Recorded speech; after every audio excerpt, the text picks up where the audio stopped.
नमस्कार। इस वीडियो में हम हिंदी के प्रैक्टिस सेट को हल करेंगे और यह प्रैक्टिस सेट हिंदी की सभी परीक्षा के लिए महत्वपूर्ण है। LT, TGT, PGT, GIC, assistant professor सभी परीक्षा के लिए महत्वपूर्ण है। इसमें बहुत ही महत्वपूर्ण प्रश्न है, इसीलिए वीडियो को अंत तक देखिएगा। शुरू करते हैं। आज का पहला प्रश्न, यह प्रैक्टिस सेट हिंदी की सभी परीक्षा के लिए महत्वपूर्ण है।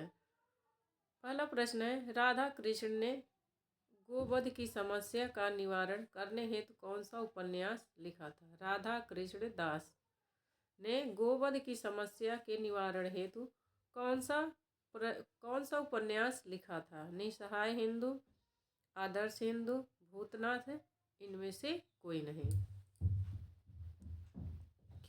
इस वीडियो की यह भी खासियत है कि इसके हम जो ऑप्शन है इसकी विस्तृत व्याख्या देखेंगे।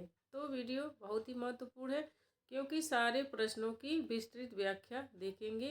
इससे आपकी तैयारी और भी बेहतर हो जाएगी। इस प्रैक्टिस सेट को हल करिए और देखिए कि आपकी तैयारी कितनी अच्छी है। इसका उत्तर हो जाएगा निसहाय हिंदू। एक करेक्ट आंसर है निसहाय हिंदू।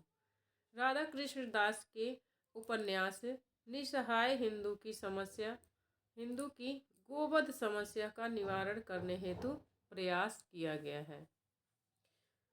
गोवध की समस्या के निवारण हेतु राधा कृष्ण दास का कौन सा उपन्यास है? निसहाय हिंदू। जबकि भूतनाथ उपन्यास देवकी नंदन खत्री द्वारा लिखित उपन्यास है।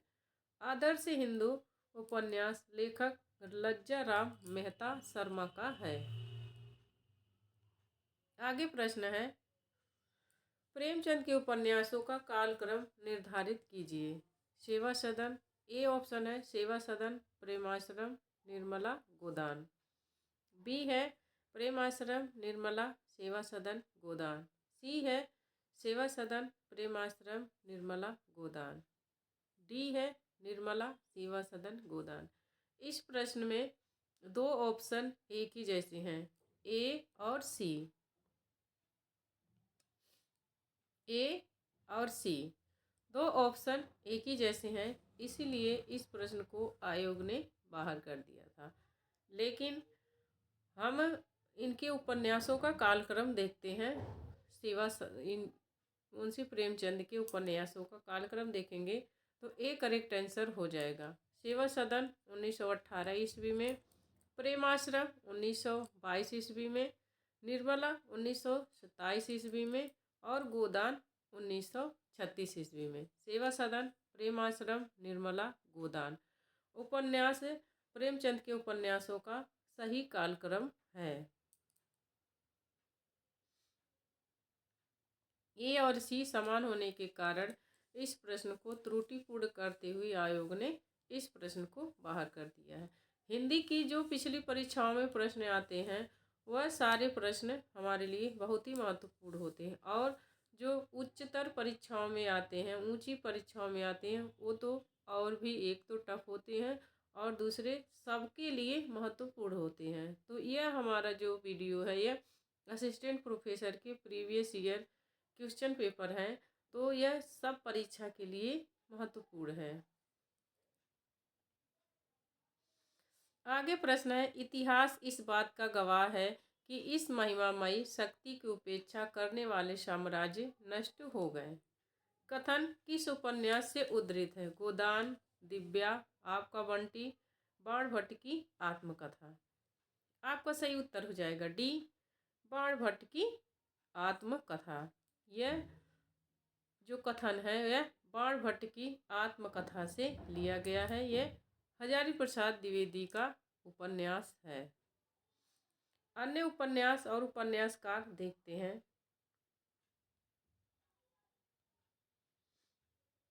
गोदान प्रेमचंद का है, दिव्या यशपाल का है, आपका बंटी मन्नू भंडारी का है।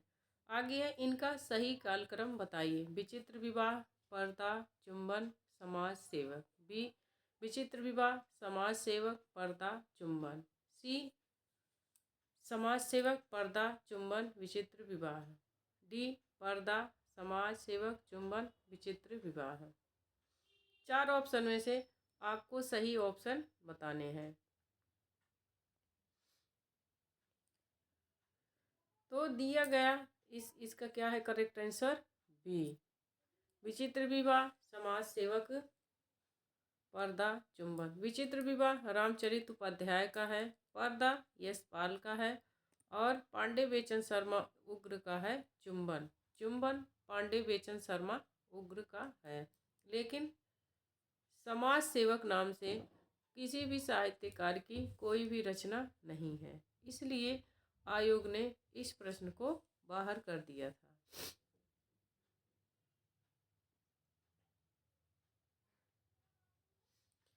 जैसे को तैसा नाटक के रचनाकार का नाम बताइए। इसमें से आपको ये लग रहा होगा कि आयोग ने बाहर कर दिया है तो हमारे काम की चीज़ नहीं है। नहीं, यह सारे प्रश्नों को ही आयोग ने बाहर कर दिया है। ऐसी बात नहीं है, जो प्रश्न गलत रहते हैं उसे आयोग बाहर कर देते हैं, लेकिन हमें उसका जो है सही उत्तर जानने से मतलब है। बाद में सही कर दिया जाता है और उसका सही उत्तर दे दिया जाता है। तो जो भी आयोग ने बाहर किए हैं प्रश्नों को, उन प्रश्नों को बारे में हम जानेंगे कि क्यों बाहर किए हैं और क्या उसका रीज़न है। आगे है, जैसे को तैसा नाटक के रचनाकार का नाम बताइए। गोपाल राम गहमरी, जयशंकर प्रसाद, भारतेंदु हरिश्चंद्र, इनमें से कोई नहीं। आपका करेक्ट आंसर हो जाएगा ए, गोपाल राम गहमरी। जैसे को तैसा नाटक के रचनाकार हैं गोपाल राम गहमरी। यह एक अनुदित नाटक है। इनके अन्य नाटक हैं देश दशा, जबकि भारतेंदु के प्रमुख नाटक हैं अंधेर नगरी, भारत दुर्दशा, रत्नावली, भारत जननी, सत्य हरिश्चंद्र। जैसे को तैसा नाटक किसका है? गोपाल राम गहमरी का। और इनका अन्य नाटक है देश दशा। भारतेंदु के अन्य नाटक हैं अंधेर नगरी, भारत दुर्दशा, रत्नावली, भारत जननी, सत्य हरिश्चंद्र। जयशंकर प्रसाद के नाटक हैं सज्जन, चंद्रगुप्त, स्कंदगुप्त, ध्रुव स्वामिनी। ये सब जयशंकर प्रसाद के नाटक हैं। इनमें से कौन सा लेखक जीवनी लेखक नहीं है? उसका नाम है। इसमें से कौन से ऐसे लेखक हैं जो जीवनी लेखक नहीं हैं? उनका नाम क्या है? डॉक्टर रामविलास शर्मा, अमृत राय, अज्ञेय, विष्णु प्रभाकर। सही उत्तर हो जाएगा आपका सी, अज्ञेय।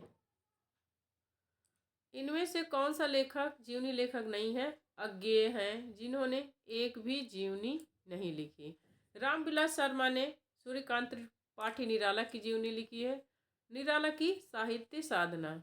अमृत राय ने अपने पिता प्रेमचंद की जीवनी लिखी है, कलम के सिपाही।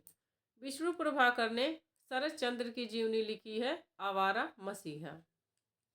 लेकिन अज्ञेय ने एक भी जीवनी नहीं लिखी है। आगे है, विभावना अलंकार का लक्षण है। एक कार्य के अनेक कारण होना, बिना कारण के कार्य की सिद्धि होना, कारण होने पर भी कार्य की सिद्धि न होना, कारण नहीं कार्य नहीं। विभावना अलंकार का लक्षण क्या है?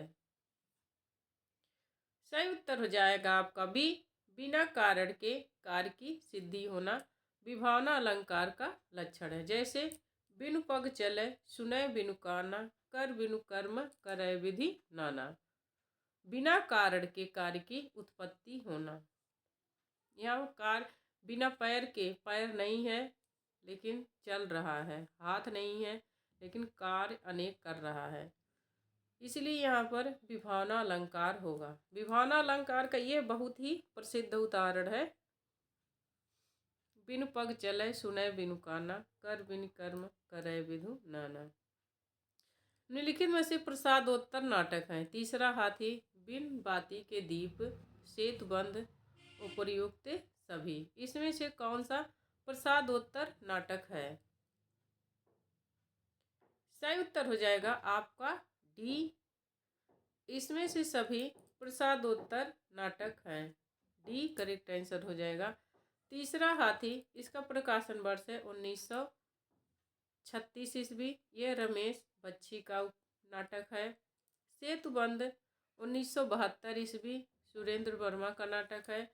बिन बाती के दीप 1980 ईस्वी, शंकर शेष का नाटक है। प्रसादोत्तर माने प्रसाद युग के बाद के नाटक। नाटकों जो आधुनिक गद्य की विधाएं हैं, इसको ये उस प्रवृत्ति जैसे विधा के जो प्रमुख लेखक हैं उनके नाम पर चलती हैं। कहानी रहेगा तो प्रेमचंद युग, प्रेमचंदपुर युग, प्रेमचंद युग, चंदोत्तर युग। उपन्यास में ऐसे है, निबंध में ऐसे है, ऐसे ही नाटक में भी है। तो प्रसाद के बाद जो नाटक लिखे गए हैं, यह तीनों नाटक हैं जो प्रसाद के युग के, प्रसाद युगीन के बाद के नाटक हैं।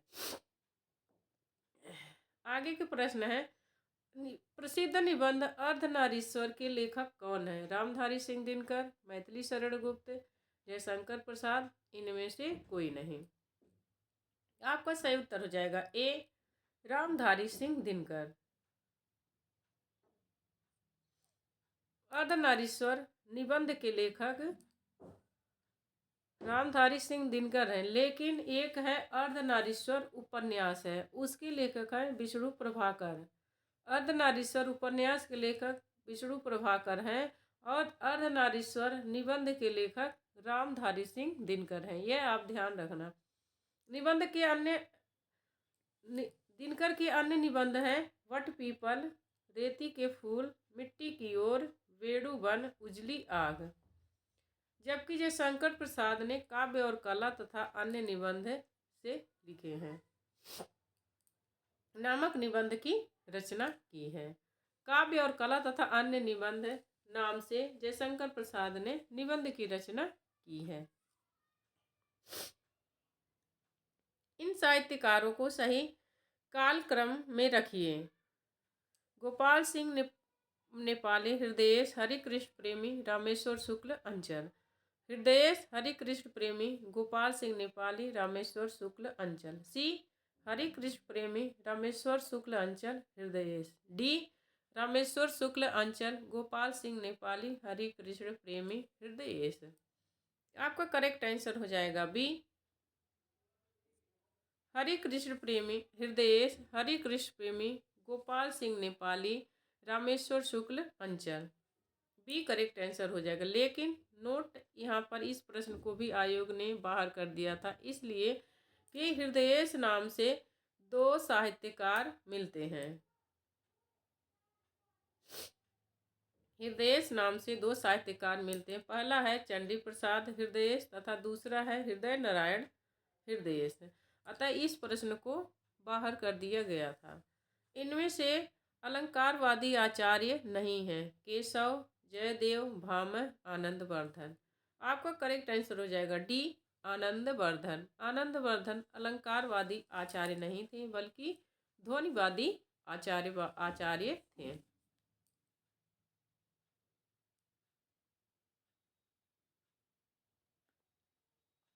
इनकी रचनाएं देखते हैं। जयदेव का ग्रंथ है चंद्रालोक, भामा का है काव्यालंकार, आनंदवर्धन का है ध्वन्यालोक तथा कवि केशवदास का है कवि प्रिया। एक गोपाल सिंह नेपाली को कट करेंगे आप, यह गलती से आ गए हैं। जयदेव का है चंद्रालोक, भामा का है काव्यालंकार, आनंदवर्धन का है ध्वन्यालोक और केशवदास का है कवि प्रिया।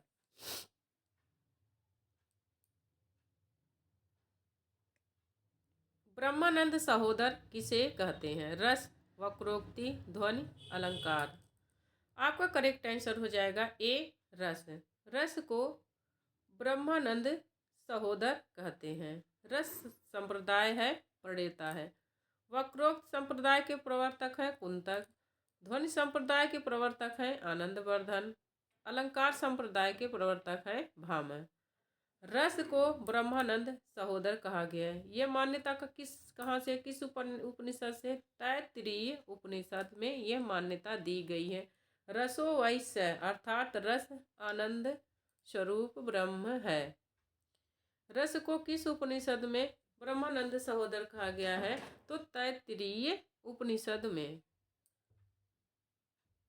10 तस्वीर किस विधा की रचना है? आत्मकथा, जीवनी, रिपोर्ताज, रेखा चित्र। आपका करेक्ट आंसर हो जाएगा डी। 10 तस्वीर रिपोर्ताज विधा की रचना है। इसके लेखक जगदीश चंद्र माथुर हैं। 10 तस्वीरें रेखा चित्र का प्रकाशन वर्ष 1963 ईस्वी में हुआ था और सब असंगत है। ऑप्शन। मिथक का घनिष्ठ संबंध होता है अतिमानवीय पौराणिक पात्रों से, विज्ञान लेखन से, प्रौद्योगिकी से, यथार्थवाद से। आपका करेक्ट आंसर हो जाएगा ए। अतिमानवीय पौराणिक पात्रों से मिथक का घनिष्ठ संबंध होता है अतिमानवीय पौराणिक पात्रों से, जबकि विज्ञान लेखन, प्रौद्योगिकी तथा यथार्थवाद से मिथक का संबंध नहीं है। ये तीनों वास्तविकता से संबंधित होती हैं। आगे प्रश्न है, आत्मानुभाव तथा आत्माभिव्यक्ति को काव्य के लिए आवश्यक माना गया है। इस कथन वाले आलोचक का नाम है। आत्मानुभाव तथा आत्माभिव्यक्ति को काव्य के लिए आवश्यक माना गया। यह किसका कथन है? नंद दुलारे वाजपेयी, रामचंद्र शुक्ल, रामविलास शर्मा, इनमें से कोई नहीं। आपका करेक्ट आंसर हो जाएगा ए, नंद दुलारे वाजपेयी। आत्मानुभाव आत्माभिव्यक्ति को काव्य के लिए आवश्यक माना गया है। यह कथन नंद दुलारे वाजपेयी का है।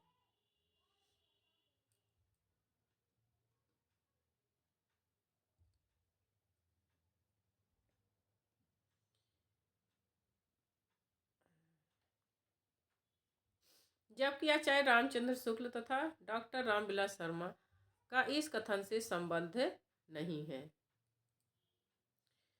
इस कथन हेतु काव्य प्रयोजन का संबंध नंद दुलारे वाजपेयी तथा डॉक्टर नगेंद्र की मान्यता है। जो प्रश्न था उसमें डॉक्टर नगेंद्र का भी नाम था, इसीलिए आयोग ने उसको बाहर कर दिया था। आगे प्रश्न है, इनमें से डॉक्टर रामविलास शर्मा की कृति का नाम है। नया साहित्य, नए प्रश्न, भारतीय सौंदर्य शास्त्र और तुलसीदास, तुलनात्मक आलोचना, प्रगतिवादी आलोचना की सीमाएं। इनमें से डॉक्टर रामविलास शर्मा की कृति का नाम कौन सा है? आपका करेक्ट आंसर हो जाएगा बी। लेकिन इसमें गलत प्रिंट हो गया था कि दी गई आलोचना कृतियों में रामविलास शर्मा की कृति का नाम है भारतीय सौंदर्य बोध है और तुलसीदास, यहाँ पर आया था भारतीय सौंदर्य शास्त्र, इसलिए यह प्रश्न बाहर हो गया था कि रामविलास शर्मा की कृति का नाम क्या है? भारतीय सौंदर्य बोध और तुलसीदास।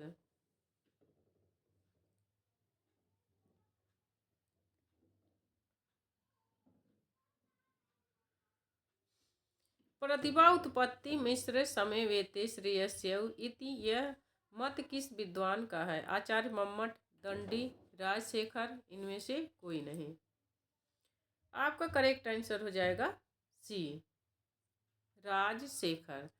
काव्य हेतुओं में प्रतिभा एवं व्युत्पत्ति का महत्व प्रदान करने हेतु आचार्य राजशेखर का मत है प्रतिभा व्युत्पत्ति मिश्र समयोते श्रेय यौ इति। काव्य हेतु 3 प्रकार के होते हैं, प्रतिभा, अभ्यास, व्युत्पत्ति। लेकिन जो है ऑप्शन दिया गया है इसमें आचार्य मम्मट और दंडी दोनों ने प्रतिभा को, इन जो मत है दोनों का संगत, एक ही चीज को दोनों लोग माने हैं।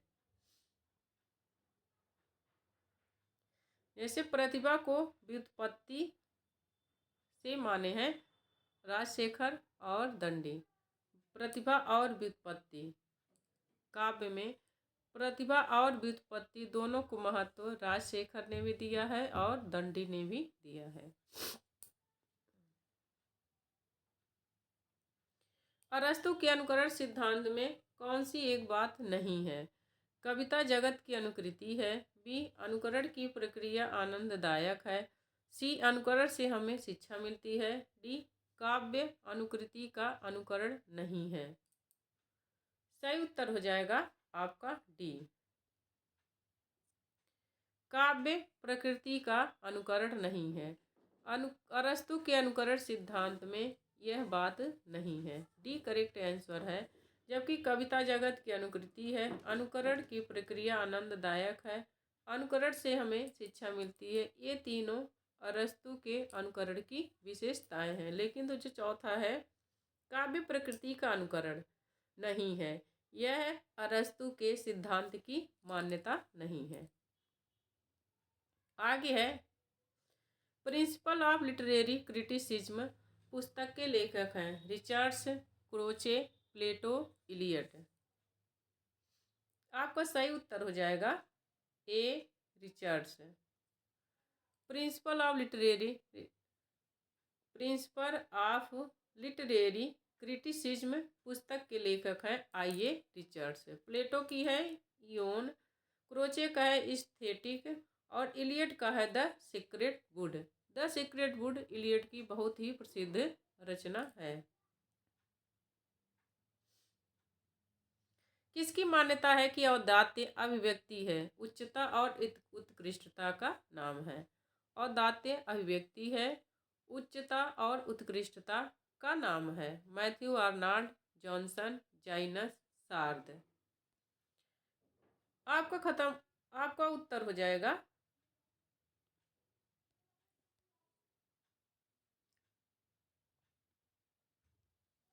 आपका सही उत्तर हो जाएगा सी लोनजाइनस।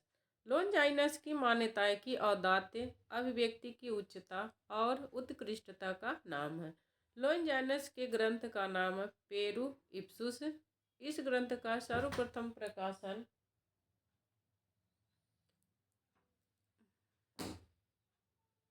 में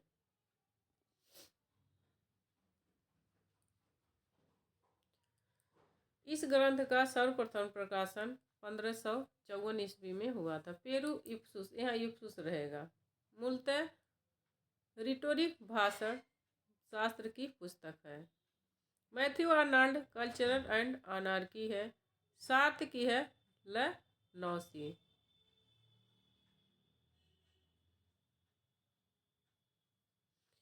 आधुनिक गद्य हिंदी गद्य के जनक माने जाते हैं भारतेंदु हरिश्चंद्र, महावीर प्रसाद द्विवेदी, रामचंद्र शुक्ल, प्रताप नारायण मिश्र। आपका सही उत्तर हो जाएगा ए भारतेंदु हरिश्चंद्र। आधुनिक हिंदी गद्य के जनक भारतेंदु हरिश्चंद्र माने जाते हैं। भारतेंदु युग में ही गद्य की लगभग सभी समस्त विधाओं उपन्यास, नाटक, निबंध, यात्रा, साहित्य आदि का विकास हुआ। इस युग की प्रवृत्ति को देखते हुए आचार्य शुक्ल इस युग का नामकरण गद्य काल कर दिया। प्रताप नारायण मिश्र का योगदान भी सराहनीय है। आधुनिक भारत के विकास में इन निबंध विधा में अपनी लेखनी चलाई है। इन्होंने प्रताप नारायण मिश्र का भी योगदान सराहनीय है। आधुनिक भारत के विकास में इन्होंने निबंध विधा में अपनी लेखनी चलाई है। जबकि महावीर प्रसाद द्विवेदी जी द्विवेदी युग के श्रेष्ठ रचनाकार तथा युग प्रवर्तक हैं। द्विवेदी युग में कहानी विधा का विकास हुआ। महावीर प्रसाद द्विवेदी के नाम पर ही द्विवेदी युग का नामकरण हुआ। भारत भारती काव्य का प्रकाशन कब हुआ? 1910 ईस्वी, 1912 ईस्वी, 1911 ईस्वी, 1915 ईस्वी। आपका करेक्ट आंसर हो जाएगा बी 1912 ईस्वी। भारत भारती का प्रकाशन वर्ष है 1912 ईस्वी। यह मैथिली शरण गुप्त की रचना है। इस रचना से प्रभावित होकर मैथिली शरण गुप्त ने इन्हें राष्ट्र कवि की उपाधि दी थी। मैथिली शरण गुप्त को राष्ट्र, यहाँ कवि रहेगा, राष्ट्र कवि की उपाधि दी थी। गुप्त जी के अन्य ग्रंथ हैं रंग में भंग 1909 ईस्वी, संधि साकेत 1931 ईस्वी, झंकार 1929 ईस्वी। यशोधरा 1932 ईस्वी, पंचवटी 1925 ईस्वी, द्वापर 1936 ईस्वी और विष्णुप्रिया 1957 ईस्वी। रचना काल की आरोही क्रम में मुख्य व्यवस्थित वर्ग है। साकेत, यशोधरा, द्वापर। बी, साकेत, जय भारत, द्वापर, यशोधरा। साकेत, यशोधरा, द्वापर, जय भारत। डी है साकेत, द्वापर, यशोधरा, जय भारत। आपका सही उत्तर हो जाएगा सी, साकेत, यशोधरा, द्वापर, जय भारत। साकेत 1931 ईस्वी, यशोधरा 1932 ईस्वी, द्वापर 1936 ईस्वी, जय भारत 1952 ईस्वी। छायावाद को स्थूल के प्रति सूक्ष्म की प्रतिक्रिया किसने कहा था? Doctor Nagendra, Ramchandra Shukla, Ram Kumar Verma, Ramvilas Sharma. Correct answer हो जाएगा आपका डॉक्टर नगेंद्र। यहाँ प्रतिक्रिया शब्द गलत प्रिंट हो गया था, इसीलिए इस जो है क्वेश्चन को बाहर कर दिया गया था। डॉक्टर नगेंद्र का कथन है कि छायावाद स्थूल के प्रति सूक्ष्म का विद्रोह है। आचार्य रामचंद्र शुक्ल ने छायावाद की परिभाषा दी है। छायावाद शब्द का प्रयोग दो अर्थों में समझना चाहिए। पहला रहस्यवाद अर्थ में और दूसरा काव्य शैली पद्धति विशेष के व्यापक अर्थ में।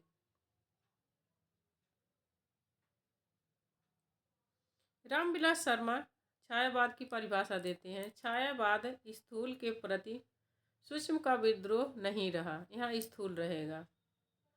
छायावाद स्थूल के प्रति सूक्ष्म का विद्रोह नहीं रहा, वरन थोथी नैतिकता, रूढ़िवाद और सामंती बंधनों के प्रति विद्रोह रहा है। राम कुमार वर्मा छायावाद की परिभाषा देते हैं। परमात्मा की छाया आत्मा में तथा आत्मा की छाया परमात्मा में पड़ने पर छायावाद की सृष्टि होती है।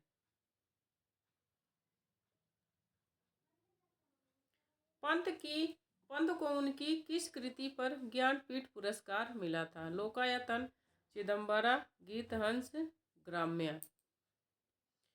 आपका करेक्ट आंसर हो जाएगा बी, चिदंबरा। चिदंबरा पर ज्ञानपीठ पुरस्कार मिला था पंत को 1968 ईस्वी में। पंत हिंदी साहित्य में ज्ञानपीठ प्राप्त करने वाले प्रथम रचनाकार हैं। यह बात ध्यान में रखना कि सुमित्रानंदन पंत हिंदी में ज्ञानपीठ पुरस्कार पाने वाले सबसे पहले रचनाकार हैं। अन्य रचनाएं लोकायतन, गीतहंस तथा ग्राम्य तीनों पंत की ही रचनाएं हैं। निम्नलिखित में से कौन तार सप्तक का कवि है? धर्मवीर भारती, शमशेर बहादुर सिंह, अज्ञेय, नरेश मेहता। तार सप्तक अगर जो प्रयोगवाद से प्रश्न आता है तो तार सप्तक से और अज्ञेय से बहुत आता है। ये मोस्ट इम्पोर्टेंट है। तार सप्तक के चारों कवियों का नाम आपको याद होना चाहिए।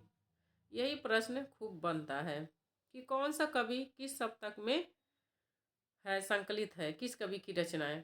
तो मैंने इस पर ट्रिक बना दी है, तार सप्तक के कवियों की रचनाओं की ट्रिक बना दी है। आप एक बार उसको देख लेंगे तो आपको हमेशा के लिए चारों तार सप्तक के कवियों का नाम याद हो जाएगा। तो करेक्ट आंसर हो जाएगा अज्ञेय। तार सप्तक के कवि अज्ञेय हैं। अज्ञेय ने चार सप्तक का प्रकाशन किया था जो इस प्रकार है। तार सप्तक जो पहला सप्तक प्रकाशित हुआ था उसे तार सप्तक कहते हैं। इसका 1943 ईस्वी में, दूसरा सप्तक 1951 ईस्वी में, तीसरा सप्तक 1959 ईस्वी में, चौथा सप्तक 1979 ईस्वी में प्रकाशित हुआ था। जबकि अज्ञेय तार सप्तक के कवि हैं, जबकि धर्मवीर भारती, शमशेर बहादुर सिंह, नरेश मेहता दूसरे सप्तक के कवि हैं। प्रत्येक सप्तक में 7 कवि की रचनाएं संग्रहित होती हैं। इनमें से कौन सा एक कवि नई कविता से संबंध नहीं रहा है? कुंवर नारायण, नेमिचंद्र जैन, अजित कुमार, दुष्यंत कुमार। इनमें से कौन सा कवि है जो नई कविता का नहीं है? इस प्रश्न को भी बाहर कर दिया गया था। नेमिचंद्र जैन का संबंध नई कविता से नहीं रहा है, जबकि कुंवर नारायण दुष्यंत कुमार का संबंध नई कविता से है। नेमिचंद जैन का संबंध प्रयोगवादी कविता से है। इनकी महत्वपूर्ण रचनाएं अचानक, हम, फिर, एकांत आदि। कुंवर नारायण की रचनाएं हैं चक्रव्यूह, परिवेश, हम तुम।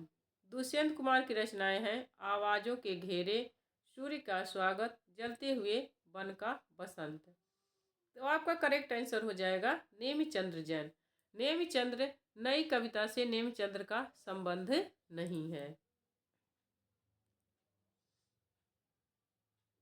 हंस नामक पत्रिका का संपादन किसने किया? हरिवंश राय बच्चन, धूमिल, बालकृष्ण शर्मा नवीन, प्रभाकर माचवे। आपका करेक्ट आंसर हो जाएगा सी, बालकृष्ण शर्मा नवीन।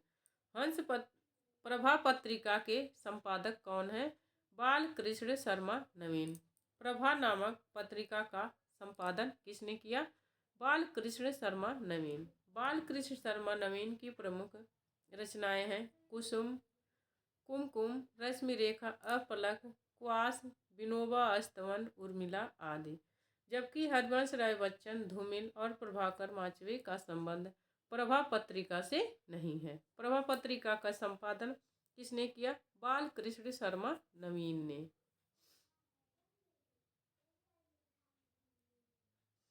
प्रयोगवाद के प्रवर्तक के अनुसार प्रयोगवादी काव्य का सबसे मुख्य तत्व होना चाहिए। ए, मात्रिक छंदों के बजाय वर्णवृत्तों का प्रयोग।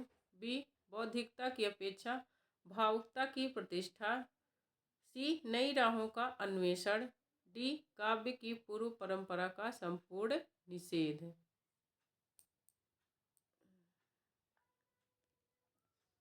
आपका करेक्ट आंसर हो जाएगा सी, प्रयोगवाद के प्रवर्तक के अनुसार प्रयोगवादी काव्य का सबसे मुख्य तत्व है नई राहों का अन्वेषण।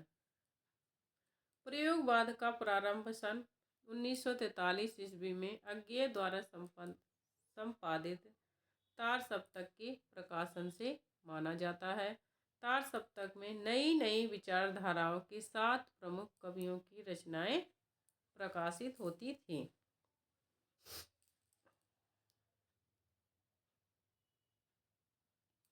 ठेठ हिंदी का ठाठ तथा अधकिला फूल किसके उपन्यास हैं? प्रेमचंद, निराला, दिनकर, अयोध्या सिंह उपाध्याय, हरिऔध। आपका करेक्ट आंसर हो जाएगा डी, अयोध्या सिंह उपाध्याय, हरिऔध। इनका उपन्यास है। प्रेमचंद का है सेवा सदन, रंगभूमि, गबन, कर्मभूमि, निर्मला, कायाकल्प, प्रेमा, गोदान, देवस्थान, रहस्य, मंगलसूत्र, अपूर्ण और गोदान। गोदान तो दिया है।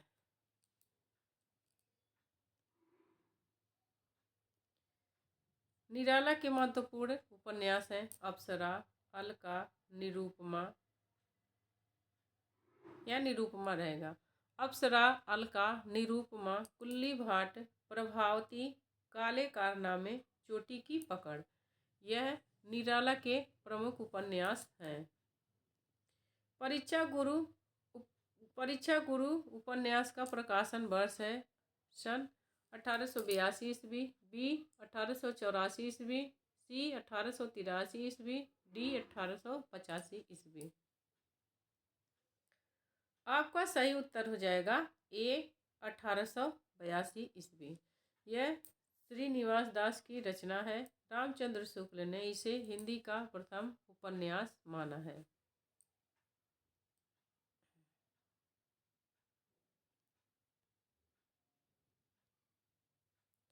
निम्नलिखित में से कौन सी कहानी प्रसाद द्वारा रचित नहीं है? ममता, सुजान भगत, सालवती, छाया।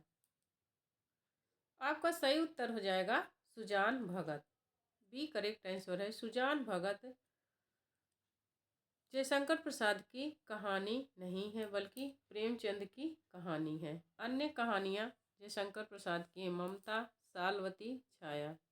प्रसाद की अन्य कहानियाँ हैं पत्थर की पुकार, उस पार का जोगी, चंदा, खंडहर की लिपि, मधुआ, पुरस्कार, गुंडा, छोटा जादूगर।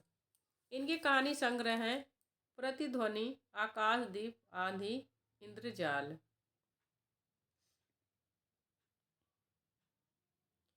नया रास्ता कहानी के लेखक हैं राम प्रसाद निरंजनी, राम प्रसाद पहाड़ी, डॉक्टर सत्य प्रकाश संगर, इस्मत चुगताई।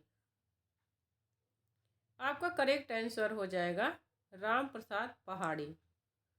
लेकिन तो यह इनकी कहानी नहीं है, इनका उपन्यास है। निरंजनी भाषा योग वशिष्ठ हिंदी के प्रथम प्रौढ़ गद्य लेखक से प्रसिद्ध हैं। राम प्रसाद पहाड़ी का उपन्यास है सड़क पर, नया रास्ता, बयां का घोंसला, बरगद की जड़ तथा सराय। तो नया रास्ता इनका जो है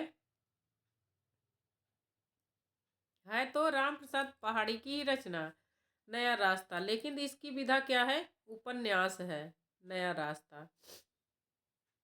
सत्य प्रकाश सांगर नया मार्ग इनका कहानी संग्रह है। अफ्रीका का आदमी कहानी संग्रह है। चांद रानी उपन्यास है।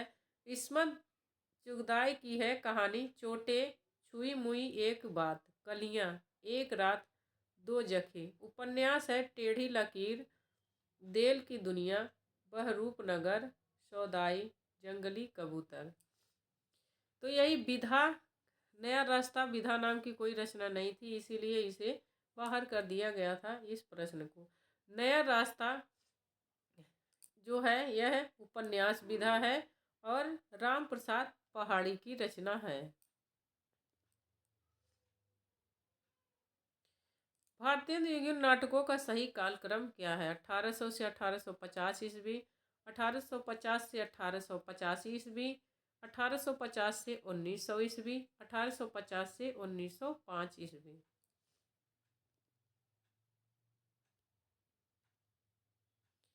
सही उत्तर हो जाएगा आपका सी, 1850 से 1900 ईस्वी भारतीय युगीन नाटकों का सही कालक्रम है। 1850 से 1900 ईस्वी। स्वर्ग की झलक व अंधी गली के लेखक इनमें से कौन है? उपेंद्र नाथ अस्क, उदय शंकर भट्ट, वृंदावन लाल वर्मा, लक्ष्मी नारायण मिश्र। आपका सही उत्तर हो जाएगा ए, उपेंद्र नाथ अस्क। स्वर्ग की झलक और अंधी गली के लेखक हैं उपेंद्र नाथ अस्क। उपेंद्र नाथ अस्क की अन्य नाटक देखते हैं। लक्ष्मी का स्वागत, पापी, मोहब्बत, जोंक, चरवाहे, पर्दा उठाओ पर्दा गिराओ। यह है उपेंद्र नाथ अस्क का नाटक है।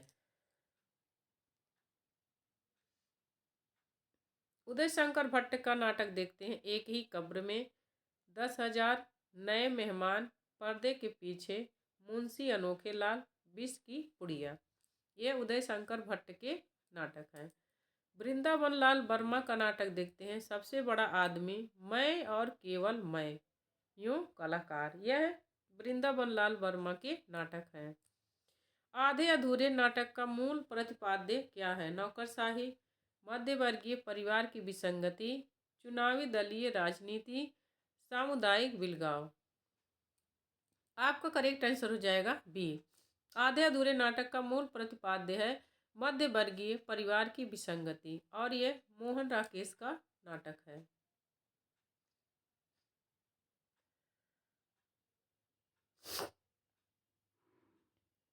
आधे अधूरे नाटक को समकालीन जिंदगी का पहला सार्थक हिंदी नाटक माना जाता है। आधे अधूरे नाटक को मील का पत्थर भी कहा जाता है। मोस्ट इम्पॉर्टेंट है, आधे अधूरे नाटक को मील का पत्थर भी कहा जाता है।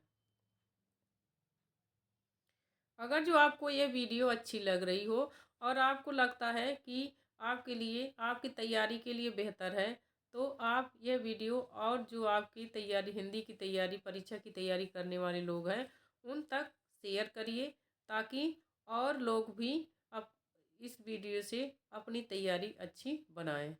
आगे प्रश्न है, कला की सहायता से हम लोग के विश्व रूपी जीव को समझने का साधन प्राप्त करते हैं। यह कथन किसका है? वासुदेव शरण अग्रवाल, विजय देव नारायण शाही, डॉक्टर नगेंद्र विजेंद्र स्नातक। कला की सहायता से हम लोक के विश्वरूपी जीव को समझने का साधन प्राप्त करते हैं। यह कथन किसका है?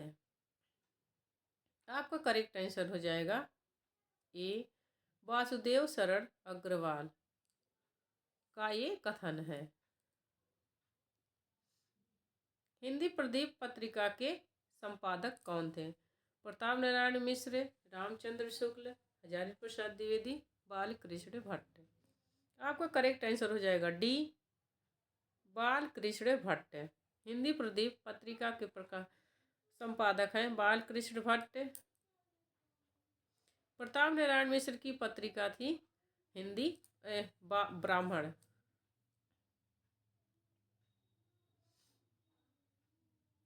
रसज्ञ रंजन किसका निबंध संकलन है? श्याम सुंदर दास, हजारी प्रसाद द्विवेदी, महावीर प्रसाद द्विवेदी, डॉक्टर गुलाब राय।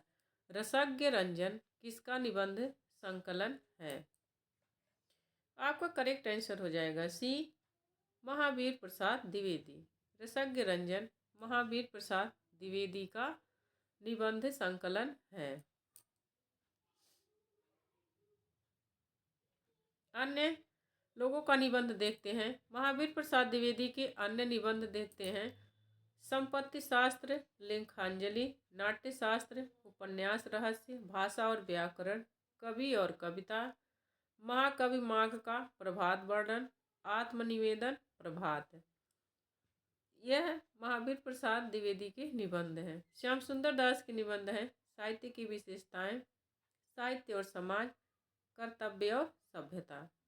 हजारी प्रसाद द्विवेदी के निबंध हैं अशोक के फूल, कल्पलता, मध्यकालीन धर्म, विचार और वितर्क, विचार प्रवाह, कुटज, साहित्य सहचर, आलोक पर्व।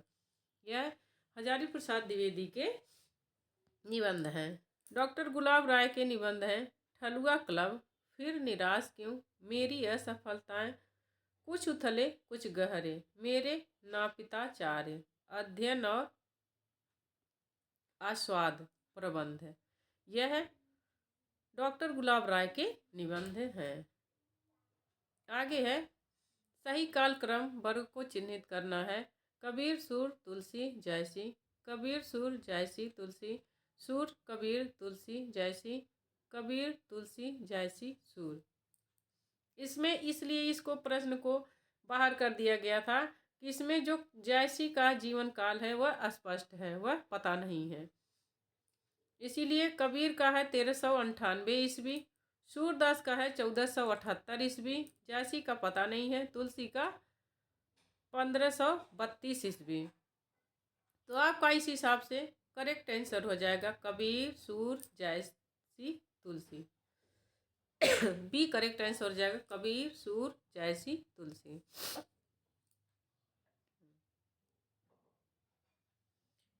वचन की जो वक्रता भाव प्रेरित होती है वह काव्य होती है। यह कथन किस विद्वान का है? वचन की जो वक्रता भाव प्रेरित होती है वह काव्य होती है। रामचंद्र शुक्ल, रमाशंकर शुक्ल रसाल, विश्वनाथ प्रसाद मिश्र, भगीरथ मिश्र। आपका करेक्ट आंसर हो जाएगा ए, रामचंद्र शुक्ल।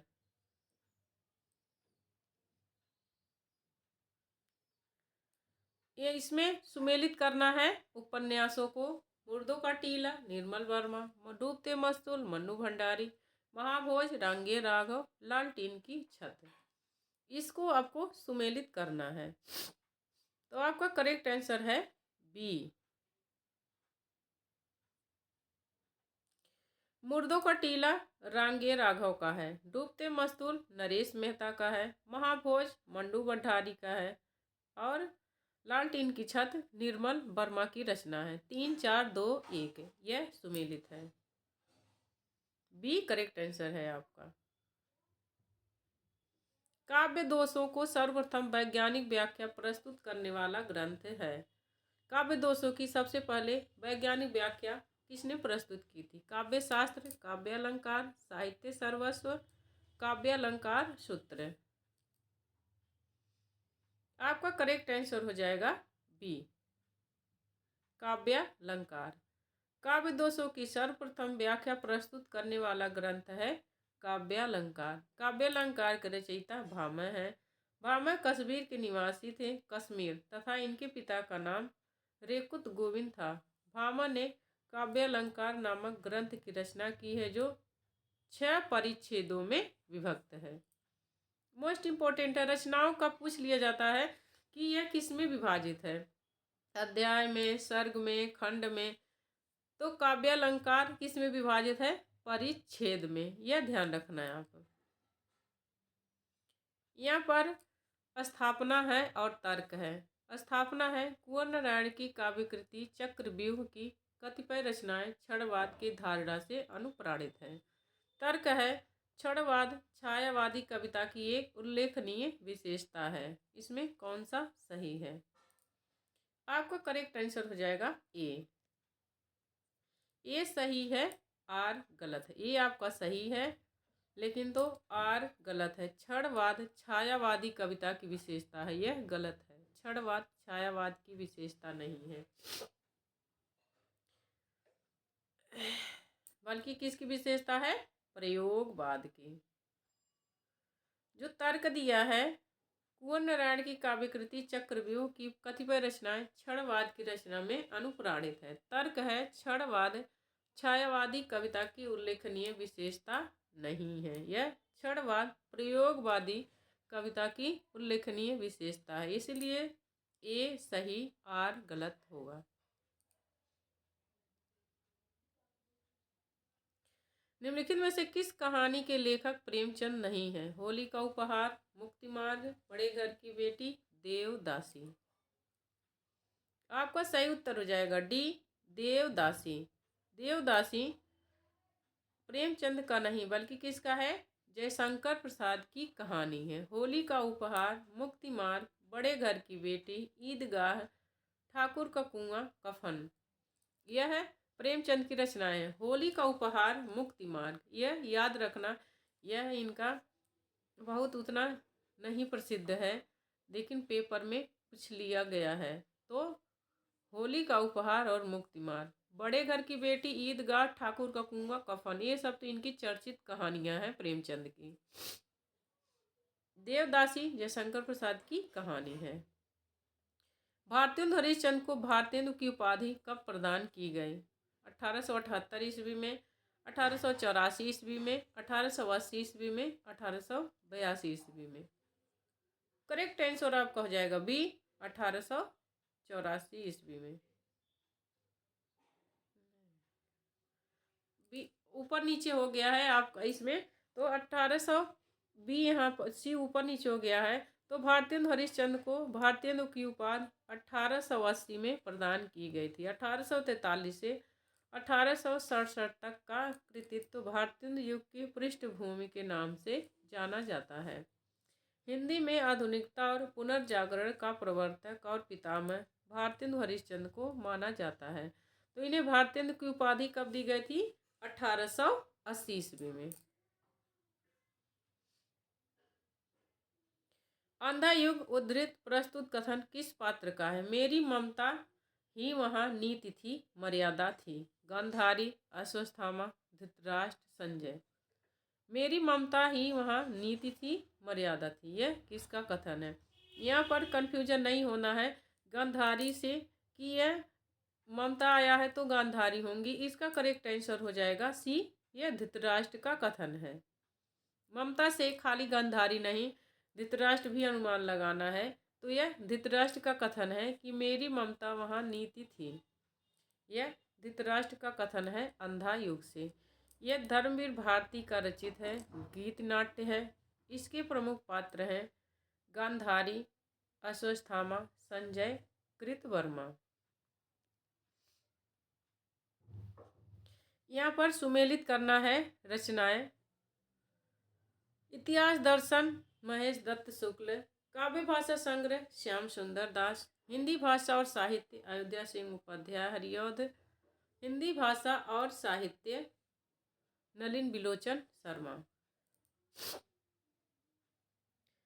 आपका यहाँ करेक्ट आंसर हो जाएगा सी।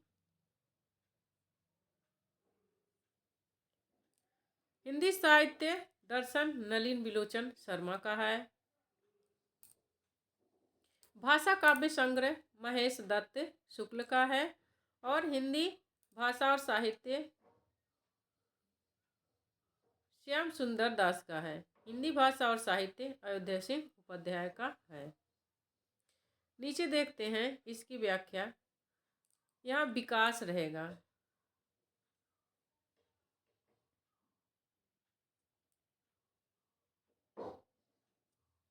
हिंदी भाषा और साहित्य का विकास है। यह अयोध्या सिंह उपाध्याय की रचना है। चौथा तो यहाँ इस हो जाएगा अयोध्या सिंह उपाध्याय हरिऔध। हिंदी भाषा और साहित्य श्याम सुंदर दास की रचना है। हिंदी भाषा और साहित्य का विकास है अयोध्या सिंह उपाध्याय की रचना। एक बार नीचे देख लेते हैं सारी रचनाएं, कन्फ्यूजन आपके दूर हो जाएंगे। साहित्य का इतिहास दर्शन नलिन बिलोचन शर्मा। भाषा काव्य संग्रह महेश दत्त शुक्ल। हिंदी भाषा और साहित्य श्याम सुंदर दास। हिंदी भाषा और साहित्य का विकास अयोध्या सिंह उपाध्याय हरिऔध है। मोस्ट इंपॉर्टेंट ये ध्यान रखना, भाषा काव्य संग्रह महेश दत्त शुक्ल का है। उद्धृत काव्य पंक्तियों को उनके रचनाकारों के साथ सुमेलित करना है। यहाँ पर जो काव्य पंक्तियां दी हैं ये बड़ा हो जाएगा, इसको तो आप देख लेना।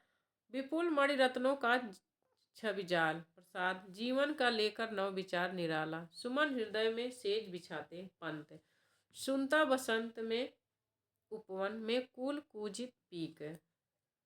यहाँ पर आपको सुमेलित करना है, तो यहाँ पर देख लेते हैं इसका उत्तर क्या है। विपुल मणिरत्नों का छविजाल पंत की है। जीवन का लेकर नव विचार प्रशांत की काव्य पंक्तियाँ हैं। प्रसाद की सुमन हृदय में सेज बिछाते महादेवी वर्मा की है। सुनता बसंत में उपवन में कल कूचित पीक, यह निराला की काव्य पंक्तियां हैं।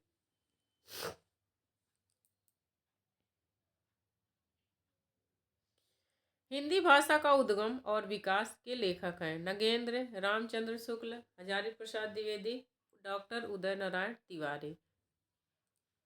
करेक्ट आंसर हो जाएगा डी, डॉक्टर उदय नारायण तिवारी। हिंदी भाषा का उद्गम और विकास के लेखक हैं डॉक्टर उदय नारायण तिवारी। डॉक्टर नगेंद्र ने हिंदी साहित्य का इतिहास 1973 ईस्वी में लिखा नहीं था, इन्होंने संपादन किया था डॉक्टर हरदयाल और डॉक्टर नगेंद्र ने। डॉक्टर नगेंद्र हिंदी साहित्य का कोई भी इतिहास नहीं लिखे हैं। शुक्ल जी की पुस्तक का नाम है हिंदी साहित्य का इतिहास। इसका प्रकाशन वर्ष 1929 ईस्वी। हजारी प्रसाद की रचना है हिंदी साहित्य की भूमिका 1940 ईस्वी। हिंदी साहित्य का उद्भव और विकास 1952 ईस्वी। हिंदी साहित्य का आदिकाल। 3 इतिहास लिखे हैं हजारी प्रसाद द्विवेदी ने। आगे है लघु मानव के बहाने हिंदी कविता पर एक बहस के लेखक हैं नंद दुलारे वाजपेयी, विजय देव नारायण शाही, रामविलास शर्मा, हजारी प्रसाद द्विवेदी। आपका करेक्ट आंसर हो जाएगा बी, विजय देव नारायण शाही। लघु मानव के बहाने कविता पर एक बहस के लेखक विजय देव नारायण शाही हैं। विजय देव नारायण शाही 3रे शतक के कवि हैं। इनके द्वारा रचित काव्य संग्रह है मछली घर, साखी, संवाद तुमसे, आवाज़ हमारी जाएगी आदि। अब यहीं पर हमारा यह हिंदी का 50 प्रश्न का प्रैक्टिस सेट ख़त्म होता है। वीडियो अच्छी लगी हो तो और जो आपके दोस्त हैं हिंदी की तैयारी कर रहे हैं, किसी भी परीक्षा की तैयारी कर रहे हैं, तो उनके पास शेयर करिए। और आपको अगर जो वीडियो अच्छी लगी हो तो आप हमारे चैनल अर्चना हिंदी साहित्य अध्ययन को सब्सक्राइब करिए, लाइक करिए, कमेंट करके बताइए कि आपको वीडियो कैसी लगी या कुछ इस वीडियो में कमी है, उसमें क्या सुधार किया जा सकता है। आप हमें कमेंट करके ज़रूर बताइए। मिलते हैं अगले वीडियो में अगले प्रैक्टिस सेट प्रश्न के साथ। तब तक के लिए नमस्कार।